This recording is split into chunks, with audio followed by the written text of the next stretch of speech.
ভেতরে সাইড দিয়ে আসার জন্য প্রথমে বিমান বাহিনীর যেই দমকল বাহিনী তাদের সাপোর্ট নিতে হয়েছে, অর্থাৎ বিমান বাহিনীর নেতৃত্বে যে ইউনিটটি শাহজালাল বিমানবন্দরে কাজ করছে। এই আগুনের পিছনে কারো না কারো ইন্ধন আছে, অবশ্যই কারো না কারো ইন্ধন আছে অবশ্যই, তার মানে তিনি ওভারশিওর। এই বিষয়টা একটু পয়েন্ট করে রাখেন। গেল কয়েকদিন যাবৎ বাংলাদেশে ধারাবাহিক বড় বড় কিছু অগ্নিকাণ্ডের ঘটনা ঘটছে। ধারাবাহিক আগুন লাগছে, এটা কি কোনো পরিকল্পনা? আসসালামু আলাইকুম প্রিয় দর্শক, নতুন একটি নিউজে আপনাদেরকে স্বাগতম। দর্শক, আজকে আপনাদেরকে দেখাবো এমন কিছু গুরুত্বপূর্ণ ভিডিও, যে ভিডিওগুলো দেখলে রীতিমতো অবাক হবেন। চাঞ্চল্যকর অবস্থা সৃষ্টি হয়েছে, নেট দুনিয়ায় তুলপাড়, সামাজিক যোগাযোগ মাধ্যমে ভাইরাল।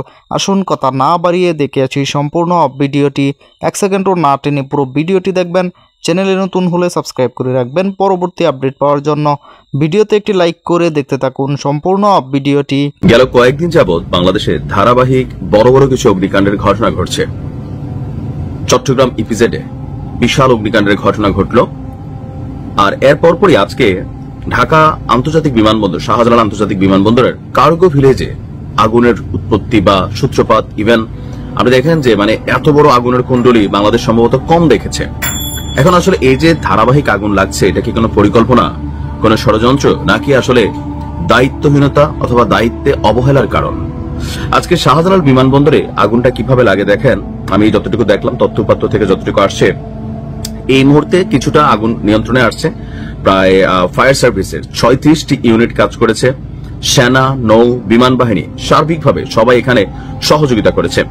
তথ্য বলছে যে দুপুর 2:15টার দিকে আকস্মিকভাবে এই আগুনের সূত্রপাত। 2:15-র দিকে, বেলা 2:15-তে বিমানবন্দরের যে কার্গো ভিলেজ আছে, কার্গো ভিলেজ মানে হচ্ছে আমদানি করা পণ্য যেখানে মজুত করা থাকে। আমরা যেখান থেকে বিদেশ থেকে পণ্য আনি, সেই পণ্যগুলা লাইক আমাদের চট্টগ্রাম শিপিং যে সিস্টেম আছে, সেখানে হয়তো বড় বড় আমরা দেখি যে কি বলা হয় যে আপনার কন্টেইনার গুলো থাকে। তো বিমানবন্দরে কার্গো ভিলেজ হচ্ছে মালামালের যেই স্থান মজুত করার যে জায়গা, সেই জায়গাটা।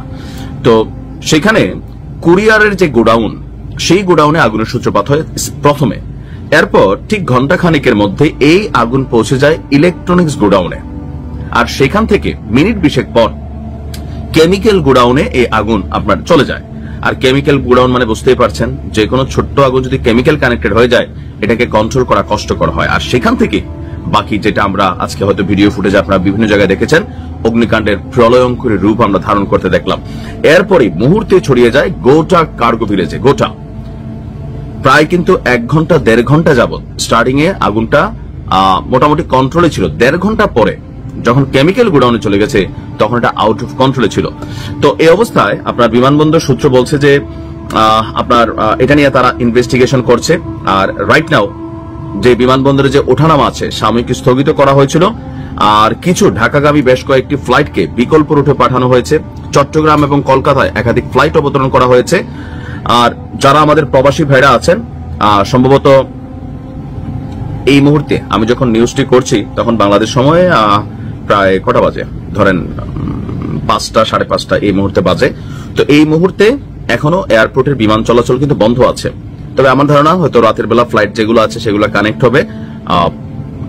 আশা করি সব ঠিকঠাক হয়ে যাবে। আর অলরেডি এই আগুন নিভাতে গিয়ে আপনার আমাদের আনসার যারা ছিলেন, সেখানে বিডিপি আনসার যারা দায়িত্ব পালনরত ছিলেন, প্রায় 25 জন কিন্তু আগুনে আপনার পড়ে গেছেন। আর ঢাকা বিমানবন্দরের আগুন এই মুহূর্তে বিমান পরিচালক যে সংস্থা আছে, তারা বলছে যে এই মুহূর্তে আগুন কন্ট্রোলে। তবে এখনো কিছু কিছু জায়গায় আগুনের ছোটখাটো যে কি বলা হয় যে ধরেন থাকে না যে ধোঁয়া ওঠে বা অনেক স্তূপ হয়ে গেছে, সেখান থেকে আবার ধরতে পারে কিনা, এই বিষয়গুলোকেই দেখা হচ্ছে।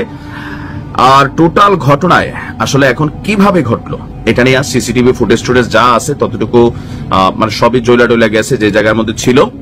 এখন আমার ধারণা আর কি, এটা ষড়যন্ত্রমূলক না, অসাবধানতাবশত অথবা ইলেকট্রিক কোন সার্কিট থেকে এটা ঘটতে পারে। কারণ বাংলাদেশে আমাদের যারা মানুষ আছে, বিড়ি টিড়ি খাইয়া যেখানে সেখানে ফালাই দেই, এগুলো কিন্তু আমরা আইন কারণ মানি না। এজ এ রেজাল্ট অনেক জায়গায় অনেক বড় ধরনের ক্ষতি হয়। বা এত স্পর্শকাতর একটা জায়গা, যতটুকু ফায়ার সেফটি ইস্যু দরকার ছিল অটোমেটিক সেগুলোকে আসলে এখানে ছিল। কারণ বাংলাদেশ এমন এক দেশ যেখানে ঘটনা ঘটার পরে দেখা যায় যে সবই ভাই সিস্টেম এলোমেলো।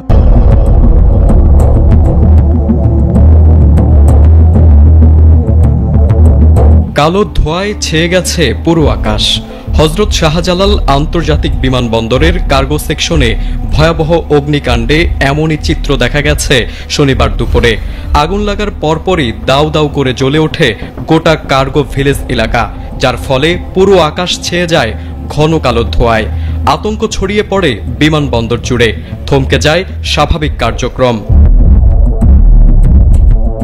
জানা গেছে আগুন লাগার পর তা নিয়ন্ত্রণে আনতে তৎপর হয় ফায়ার সার্ভিসের ৩৬টি ইউনিট, যার সঙ্গে যোগ দেয় সেনাবাহিনী, নৌবাহিনী, বিমান বাহিনী ও বর্ডার গার্ড বাংলাদেশ। এসব বাহিনীর সমন্বিত প্রচেষ্টা চললেও ৩.৫ ঘন্টা পার হলেও আগুন নিয়ন্ত্রণে আনা সম্ভব হয়নি। এ সময় ফায়ার সার্ভিসের সদস্যদের পাশাপাশি বিভিন্ন সংস্থার কর্মীরা জীবনের ঝুঁকি নিয়ে কাজ করতে থাকেন। ফায়ার সার্ভিসের পক্ষ থেকে জানানো হয়েছে, প্রাথমিকভাবে অগ্নিকাণ্ডের কারণ ও ক্ষয়ক্ষতির পরিমাণ নির্ধারণ করা সম্ভব হয়নি, তবে পরিস্থিতি নিয়ন্ত্রণে আসার পর তদন্ত করে বিস্তারিত তথ্য জানানো হবে বলে জানিয়েছে কর্তৃপক্ষ।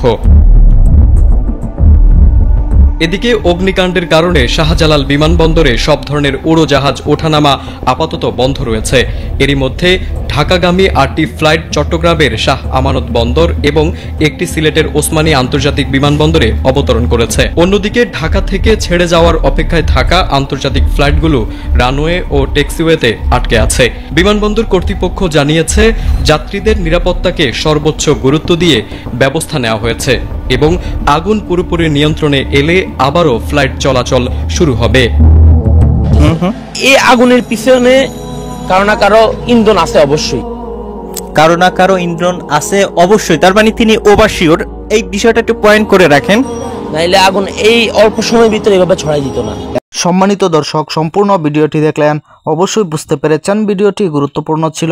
দর্শক, এই ভিডিওতে যে তথ্যগুলো আপনারা পেয়েছেন এ বিষয়ে আপনাদের মূল্যবান মতামত অবশ্যই কমেন্টে জানাবেন এবং পরবর্তী আপডেট ভিডিওগুলো সবার আগে পেতে চ্যানেলটিকে এখনই সাবস্ক্রাইব করে রাখুন। এই মুহূর্তে বিদায় নিচ্ছি, দেখা হবে পরবর্তী কোনো ভিডিওতে। সে পর্যন্ত ভালো থাকুন, সুস্থ থাকুন। আসসালামু আলাইকুম।